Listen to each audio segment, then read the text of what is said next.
The stone won't fall until the podcast of the dragon comes to your device.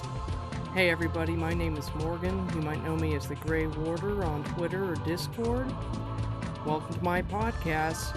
I'm doing an analysis of Robert Jordan's The Wheel of Time. And today, in the first episode of my podcast, I'm going to take a look at the start of The Eye of the World. I'll break down some of the literary devices Robert Jordan uses to give us the setting, and explore how he uses Two Rivers culture to aid in his world building, and I'll probably talk about some other cool shit too, so stay tuned.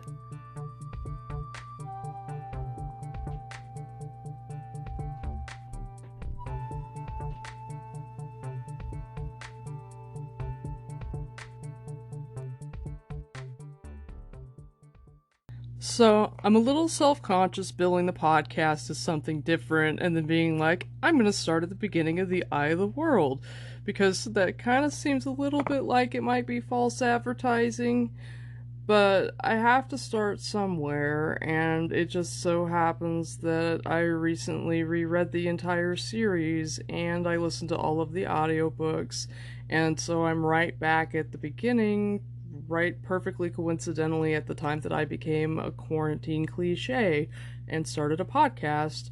And maybe that just means that the wheel weaves as the wheel wills. The structure of this thing is sort of going to be up in the air.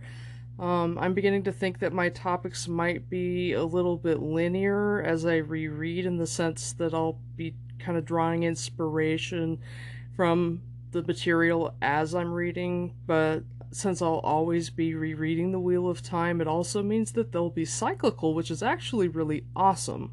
I'm going to start with the first 5 chapters, which I called The Hook. Shortly after my mom gave me The Eye of the World, I just kind of poked through it. I read the prologue of Dragonmount, and it didn't really capture my attention, and I set it down. And when I went back to it later and continued reading, I noticed that it was markedly different in tone between the prologue and the first chapter, the scene with Rand and Tam on the empty road. Just so different between where you are with Lews Therin and Ishamael in Dragonmount. And it makes sense because it's 3,000 years apart, so obviously it's very purposeful, but it's also very jarring, and it's kind of a readability issue. And that's probably why, to make The Eye of the World more palatable, they decided to split it in two and make 2 books. Like, they made it into From the Two Rivers and then into To the Blight, to try to make it more appealing to younger readers. And they had RJ write a separate prologue called Ravens, which, if you've ever read it, is a shitty prologue. But however shitty a prologue it is, it actually has a lot of good stuff in it for character development and background information, and I'll talk about Ravens in other podcasts, because I actually like it a lot, just not as a prologue. So I'm gonna draw attention to the reiterative paragraph. When you think about it, it does a wonderful job giving you setting. There's a great map. You know, Tolkien made maps a staple for epic fantasy, and Jordan ran with it, and he even gave us a smaller one for better reference of the Two Rivers, and almost anyone who starts a fantasy book is going to have looked over the maps. I mean, everyone does. They're right in the beginning, and they're cool to look at, because people like pictures. You're going to look at the pictures.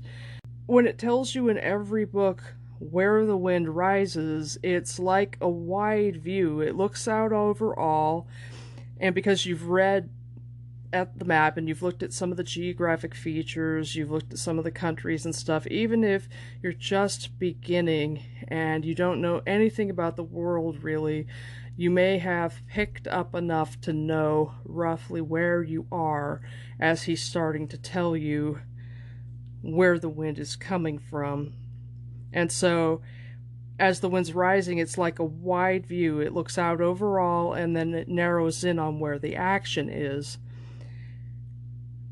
Because you start out in a tiny microcosm, you only get a single paragraph about the wind after the first paragraph of The Wheel of Time Turns and Ages Come and Pass.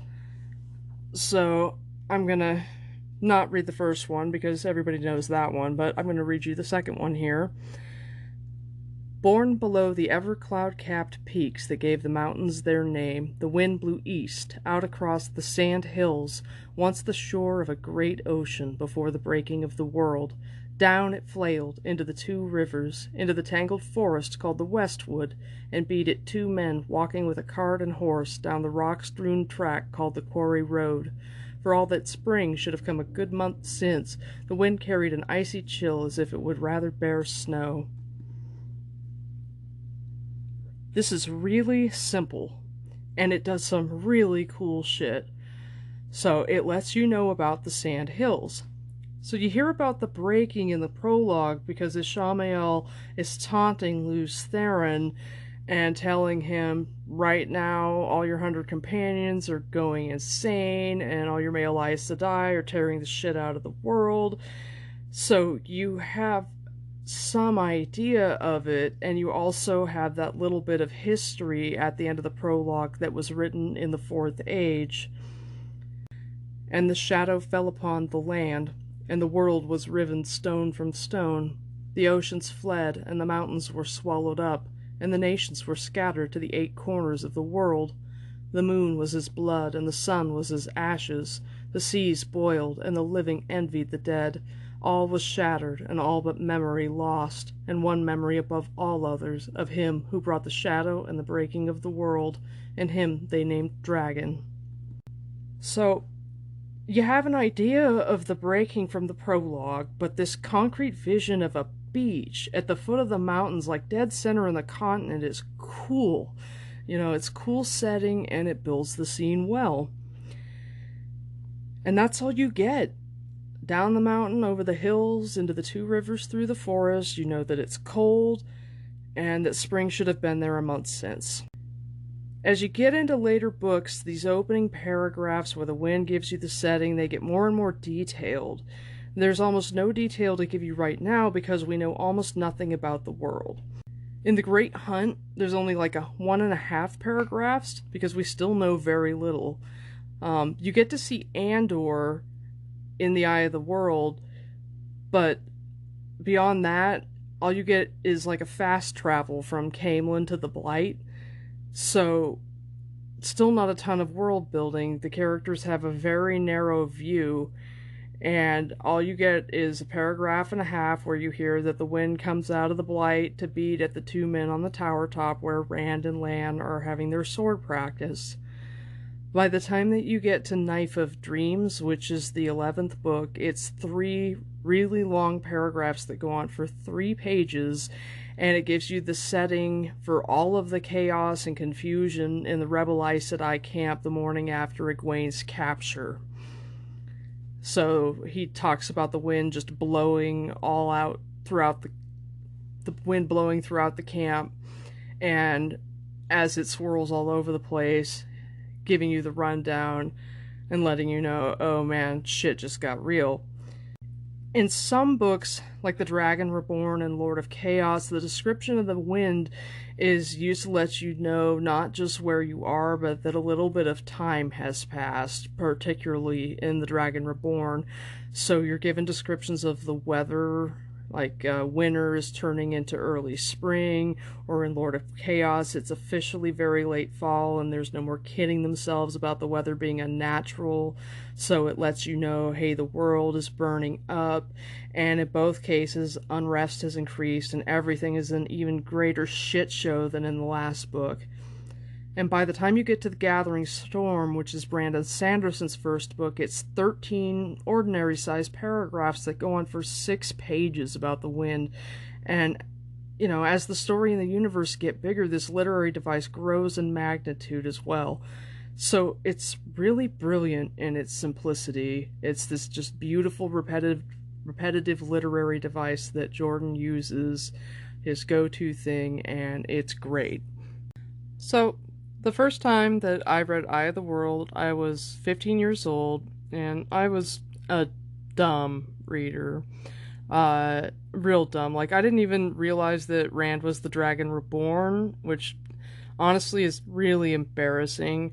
I started reading the series in the very early 90s. My copy, The Eye of the World, was a first edition, so I didn't even know this book was part of a series. So I thought I was reading this standalone fantasy book, and I was so engrossed in the story, and apparently not a critical reader, like so not a critical reader, that I had no idea. And I had it spoiled for me, actually, because I was in the store one day in the book section, and I happened to see this book called The Dragon Reborn, and I was like, I know what that is. I've heard what a Dragon Reborn is, and I pull it off the shelf, and I look at the back, and it says Rand al'Thor is the Dragon Reborn, and I was like, what? Which, having read The Eye of the World over and over again, I feel stupider and stupider each time. And having listened to numerous Wheel of Time podcasts where first-time readers are reading it, and they all are like, well, Rand must be the Dragon Reborn, and considering I thought at the time that I was a really intelligent teenager, and that I got really good grades in my English classes, I feel especially ashamed about it. I mean, it's pretty sad. It's embarrassing. So, reading the series again and again with an eye to being as critical as possible, I'm more and more admiring of Jordan and his work. He admits it right in the beginning that he's borrowing. You know, legends become myths. We're all borrowing. No art is original. You know, all stories are, you know, everybody's stories. They all are retold. And it's pretty smart. He set himself up in such a way, basically, that if someone came to him and said, you stole this from Tolkien, he could just say, well, yeah, obviously, everybody steals from everybody. It was brilliant in an almost meta way. Like, he encouraged everyone to just relax and not be self-conscious, you know. All cultures tell the same stories, and he tells you that in the second sentence of the first chapter of every book. And that was so smart, because anytime someone could say that he wasn't being original, he could say, I already covered that. Or if they were like, that's not believable because of some incredible bit of plot armor, he could be like, let me tell you about this thing called ta'veren, which I think ta'veren is an amazing and brilliant concept, and I will have more to say about that at a later date, on a later podcast episode, because holy shit was it a good idea. So, following a Tolkien-esque model, it's not that the people from the Two Rivers are hobbits, but they have a hobbit-like simplicity. And there's a reason for that. There's a reason that they come from a conservative place in the middle of nowhere. It's really useful for world building, because exposition is really boring. Jordan does some exposition later in some of the early sequels where he tells you more about the ways. He'll repeat that. He'll repeat about the true source and explain stuff.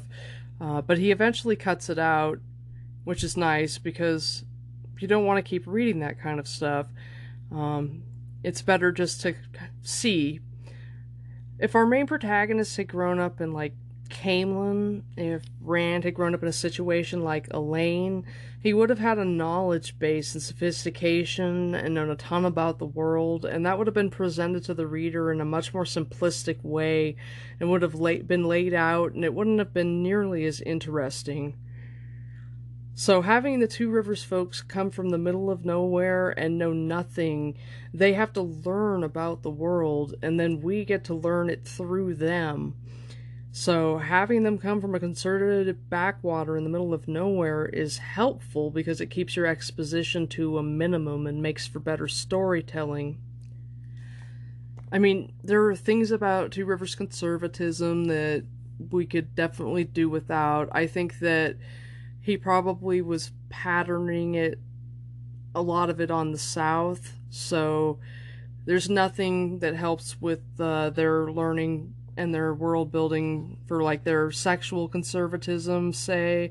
And I would really like to know and play kind of a imagination game at some point to see what it would be like if people from the Two Rivers were basically how they are, except that everybody was just a little bit sluttier.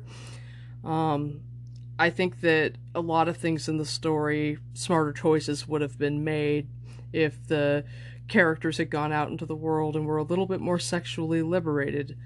Gowan. I'm just saying, Egwene would have spent that time in Cairhien climbing up on Gowan's dick and then told him, hey, well, that was fun and I've got to go now. See you.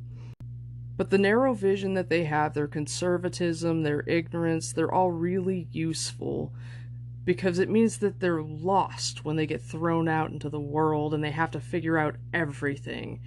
They know nothing, and because of that, we learn and figure out everything. You know, we're utterly ignorant, they're utterly ignorant, and having to learn that through them rather than them telling us everything is really nice. It's awesome. Like, Rand doesn't even know the Two Rivers is supposed to be part of Andor. He doesn't know the Queen's name. He doesn't know what her guards look like.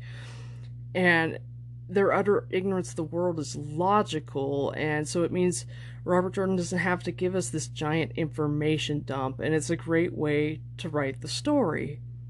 For all that they're backward, the Two Rivers people aren't stupid. They know that they're a microcosm. They want news, they want books, they make it a point to be literate, they study maps. They want to be aware of the world outside as much as possible. They just don't want it to affect them in any way. They want to be masters of their own destiny. They're out in the middle of nowhere. They have no queens. They don't have any resources worth fighting over. And everybody's content. They take care of themselves and each other. And it strikes a believable balance. But while they may not be stupid, they seem almost like blustering and silly. Like, you know, Rand and Tam, they run into Whitconger when they're first coming into Emond's Field, and he's like, you know, we have to do something about Nynaeve. And then his wife comes out and yells at him, and he's almost like, it's just ridiculously dramatic. It's like they seem innocent, and what you get from Rand in that is that they don't deal with the same types of fears that other people deal with. Like, he reflects on the way that the rider on the road made him feel, and he's just horrified because he had never before ever considered that someone might actually want to kill him. And, you know, that's really useful world building right there, because it gives us a baseline for the level of danger and fear and general just existential stress that the Two Rivers people deal with. So you figure, okay, the winter's been really bad, and when Rand's out like hoeing the garden and stuff, and he's concerned about how none of the food is popping up, you know, there's no cabbage or anything, and he's worried about their stores, so you know that they worry about food shortages. You know, it's a Renaissance time, so they don't have excellent medicine. They have a really talented wisdom, but you can't call an ambulance, so obviously they have general fears of illness or injury. And then, like, wolves and bears, those are the things that they fear. They don't fear people, and they don't fear each other, and they don't even fear Terran fairy folk. They just think they're weird. So being in a situation where people make them feel afraid is alien. And you see that because they have to be told that again and again as they get further out into the world. They get to Barlon, and they have to be told over and over again, shut your fucking mouth. And they have to be told, hey, there are these things called dark friends. And they, you know, Rand doesn't even think twice to tell Pad and Fane when he runs into him in the street, oh, yeah, we're staying at this inn, and you should come hang out with us. Because they just don't fear people. They don't know to be afraid of people. That's not part of their worldview.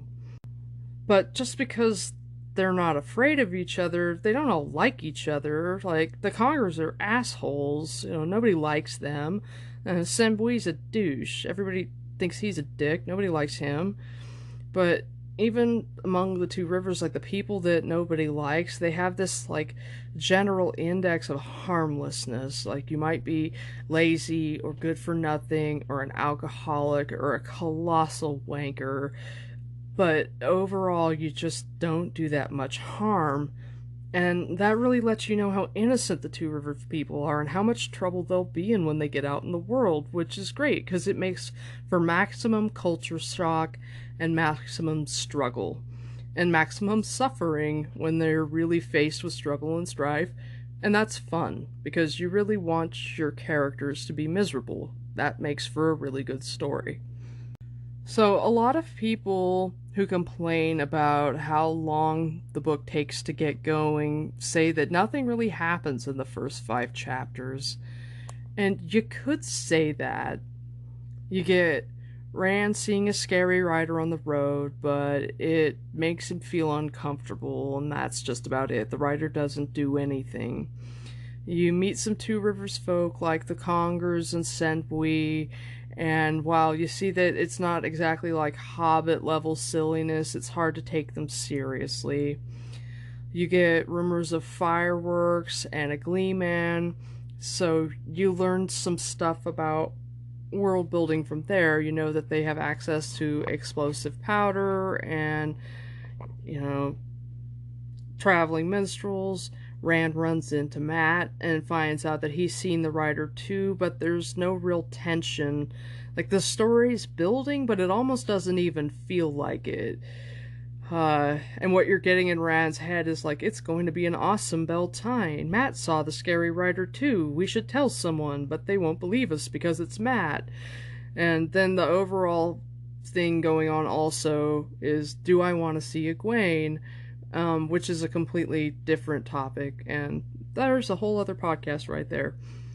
Nothing particularly compelling goes on. They meet Moraine, and she's at least interesting, and she fascinates them because she's totally different, and nobody's ever seen anything like her. So the peddler comes, and he at least gets people spun up. So you finally get some tension going. And it's like people are excited for the festival and pumped for that reason, but it's all like, okay, well, the fireworks will only be here if the first peddler of the year gets his ass here. And when he finally comes, everybody's like, yeah, and they go running for him, and they're all calling for, the pots and the pins and whatever else he might be selling. Books. People always want books, but they really want him to tell news. And then because beyond being just, a horrible, murderous, dark-friend psychopath, Padan Fane's just an asshole. Just fundamentally an asshole. And so he's, like, playing them out and then getting ready to purposefully spin them up. He's laughing at them. He's contemptuous of them. So that at least kind of gets the tension built, just because you have this character who, even though he's villainous, Jordan brilliantly, with Fane, makes it so he doesn't even seem villainous exactly. Like, he's doing a subtly villainous thing by causing the villagers to be upset, really on purpose.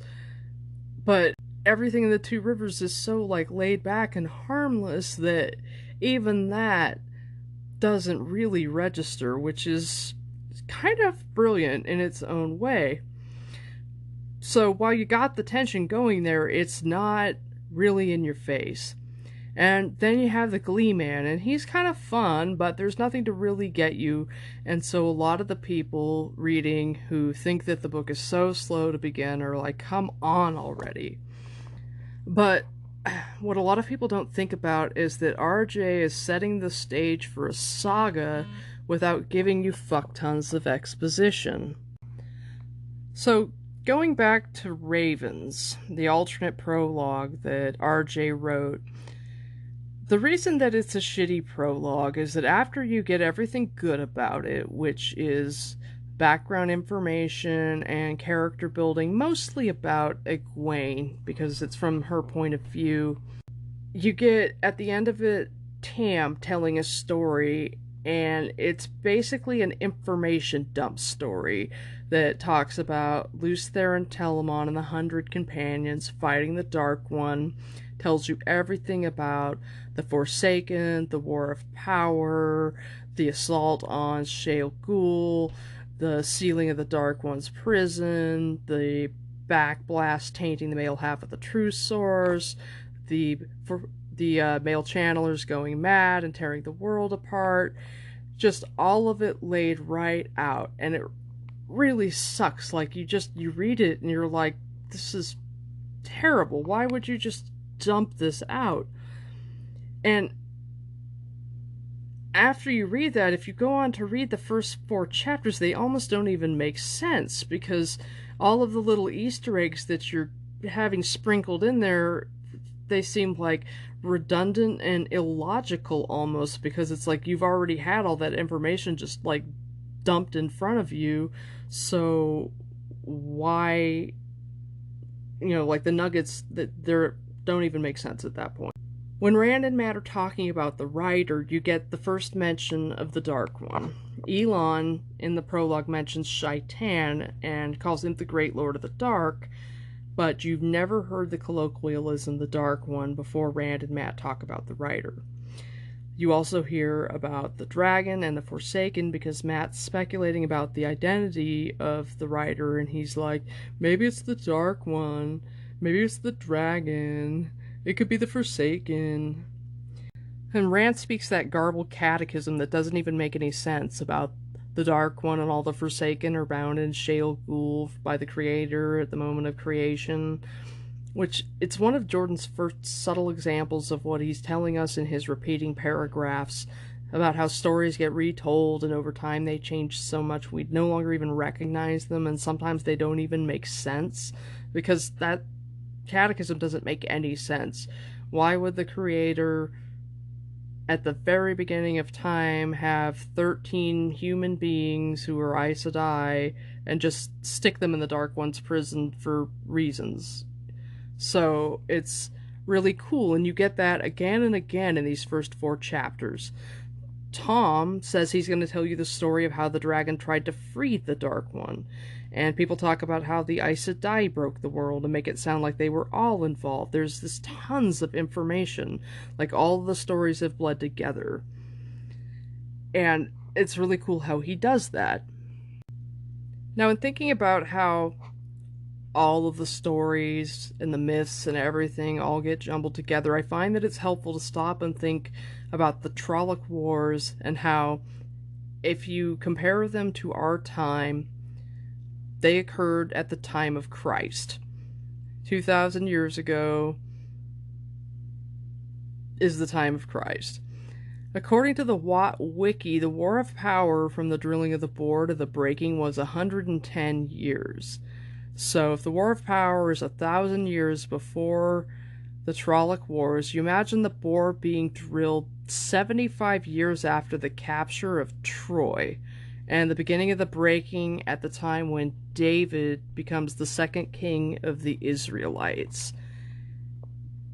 And you think about the sort of texts that we look to get our information about, from that time, and you're talking about things like the Bible and ancient Greek literature, so not exactly reliable sources.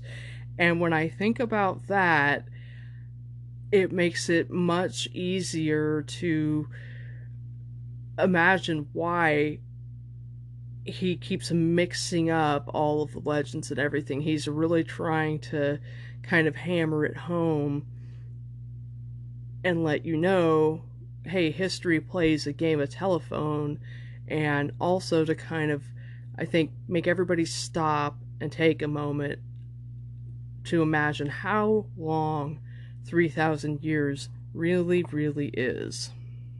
So, Ewan Fingar tells Rand and Matt about the strangers when they're in the cellar taking the cider down.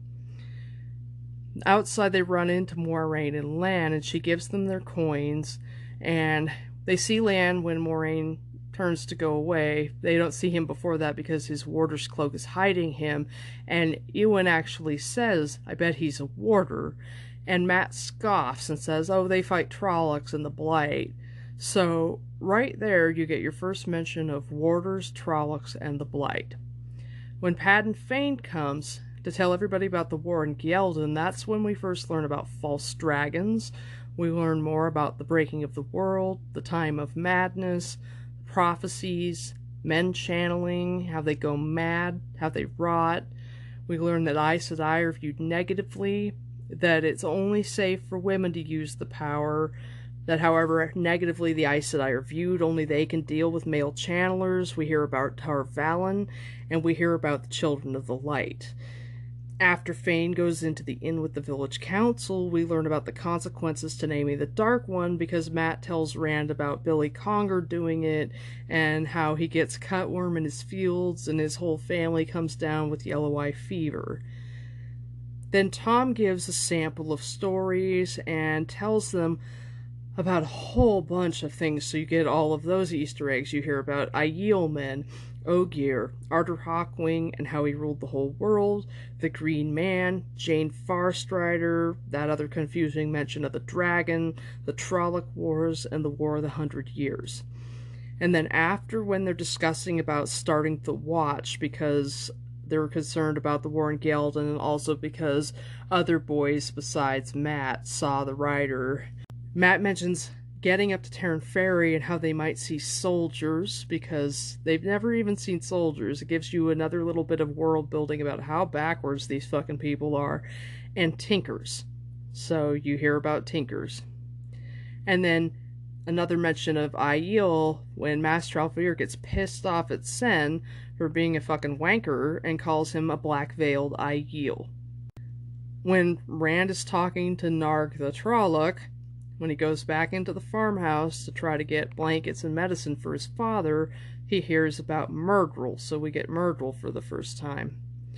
And then when Rand is dragging Tam through the forest to try to get him to Emond's field, we hear about the Dragon Wall, Layman's Sin, the topless towers of Cairhien, the Shining Walls, Avenda Sora, and Avenda Ladera. So you get a whole bunch of stuff given to you through interactions and casual conversations rather than exposition. And you meet characters, you get character development, you hear a whole bunch about the culture of the Emond's Fielders, and then you meet the mysterious strangers, you get that weird interaction between Tom and Moraine. So, I feel like saying that nothing happens in the first 5 chapters isn't really fair. You also get to see stuff about the inner workings of Rand's mind. Some people say that Rand is a blank slate. I have seen more than one person say that, which I vehemently disagree with. I don't think Rand is a blank slate. I think he has a lot of personality, and I have plenty more to say about that later on. It is a lot to read before the hook gets into you, but it's so much more purposeful than leaving you knowing almost nothing when you have this enormous world that you're venturing off into before you get to Barlon and you're running into White Cloaks and hearing about Arthur Hawkwing, because if you hadn't heard those things before and then you hit, Dane Bornhold on the streets of Barlon, everything has to slow down and you have to get this exposition instead of just learning things by doing. Instead, you're going out into the world and you have what are basically mostly incorrect assumptions on their part about how the world is. So you have Easter eggs, but a lot of the Easter eggs are exaggerated or incorrect, which is honestly another really awesome way to do world building, because the characters have to go out and learn that they're wrong. So it's really cool. And then you have Rand going home with his dad. And I really like Eye of the World Rand. I was invested in him at that point. And personally, I didn't care that not a lot was happening. I got lulled by it, and I was interested enough. It was cool. I thought, yeah, Rand, I want you to have a good festival. I want you to enjoy your time, and I definitely did not want to have Trollocs come and be dicks and ruin it. I really, really enjoy Rand in the first couple of books especially. I have issues with him later. I very much sympathize with his mental illness. I have issues with toxic masculinity, but Rand is a complex character. That's the point. Jordan does not write uncomplicated people. Anyway, so you go home with Rand and his dad, and they're doing farm work. They're getting ready for dinner, and then Trollocs are banging down the door, and it's like, bam, action. And you're really not expecting it because you've been lulled. I mean, he even gets you into the swing of things, you know? Rand milks the cow, he's hoeing vegetables, and then he's chopping firewood. And he even gets this rhythmic thing going of chop and stack, and then his father puts his hand on his shoulder and kind of brings him back to it. And then they're inside, and they're getting the bowls filled with stew, and Rand's got the kettle, and it's boiling, and the door gets banged down, and you know, you're not expecting it. You might be expecting the Dark Rider, and even Rand is like, you know, you've heard the word Trolloc, you see this giant monster, you have no idea what it might be because you never got a description of it. You know, Matt says Trollocs, but you don't get a description, and then just bam, action. Rand throws the kettle at the Trolloc, it splashes with hot water, his father flashes his sword, and it's just crazy action, and you're just gone because the hook is into you.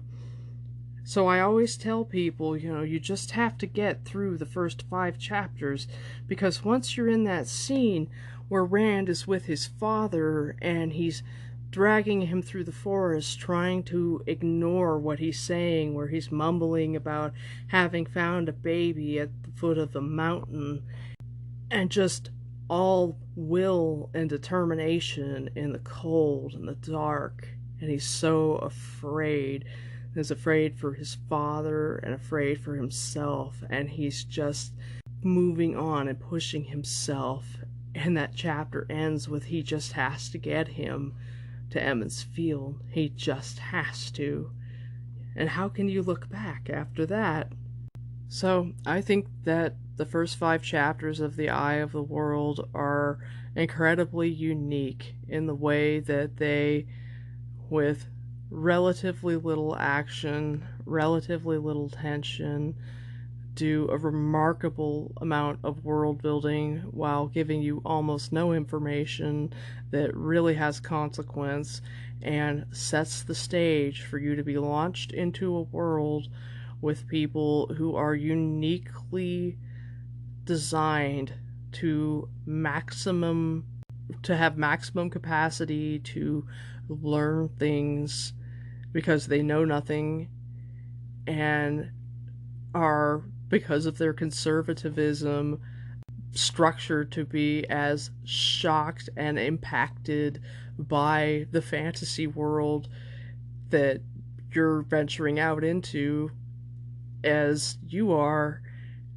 And so I really feel like the beginning of The Eye of the World is very underrated and really quite fantastic. And going back and reading it over and over again, I take more and more from it. And I think that RJ is not given enough credit for how deliberate he is in the way that he does things. So that'll be it for this episode of Podcast of the Dragon. Sorry about the audio, I had a little bit of trouble. I accidentally left the fan on, and also, since I'm recording this on my phone, I left it on vibrate, and it went off at least once there, which is kind of embarrassing. Anyway, I've made myself a checklist now. Fan off, windows closed, phone on silent. You can find me on Twitter at Warder Gray, that's Gray with an E. Check out the Watt Trivia Discord. The link is on Twitter at TriviaWatt.